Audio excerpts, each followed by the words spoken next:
Now look, how on earth can you gain confidence to cope with any crisis? Well, what did Daniel do? He first kept his faith in God, and the second thing that he did was he cared for his own health.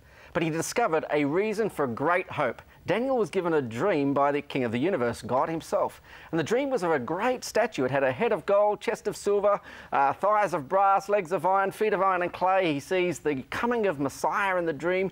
He sees empires come and go, and he receives the news from God himself. There is hope.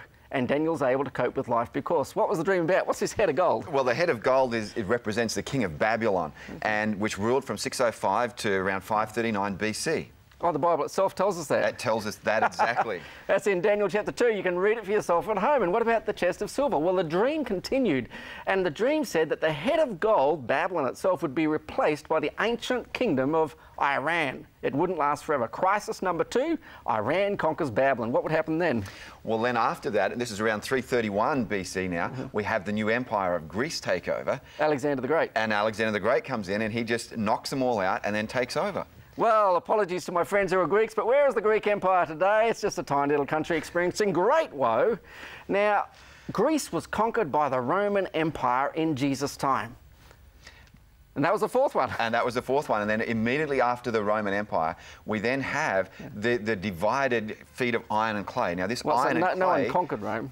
No one conquered Rome. And now it's actually the disintegration of the Roman Empire, which we'd call that modern Europe. All the different nations of Europe and all around the Mediterranean, and that's represented by the feet of iron and clay. Now, I find this pretty amazing. Daniel's faced crisis after crisis, and what's he told? He's told there'd be 4 world empires, ancient Iraq, followed by Iran, followed by Greece, Alexander the Great, followed by the Roman Empire. Rome would divide into the nations of Europe, and we still have today, and apologies, and tell me if I'm politically incorrect, but the European influence is felt around the entire world still today, and one would find it difficult to argue that European influence hasn't maintained its status as a superpower.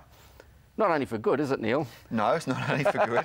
And then the final piece of the puzzle that comes in after all of that is this rock that comes out and just smashes the whole statue down. Like an asteroid from outer space. An asteroid from outer space. It's the rock.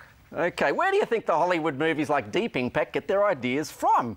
Why, it's from the Bible's stories, which first contained a story about something from outer space coming and striking this world's empires in the context of the return of Messiah. Absolutely, and that gives the central message of this whole dream, and that is the coming of Messiah brings incredible hope to a captive in a foreign land. But just think of the incredible human tragedy along the way as empires rise and fall and the clash of arms catches people like you and me up in the middle of it. Maybe now, if you're experiencing crisis, is the time to be saying thank you, because wow, to think that the God of the universe knew that I'd be alive today. Maybe today is the day that I was born to be.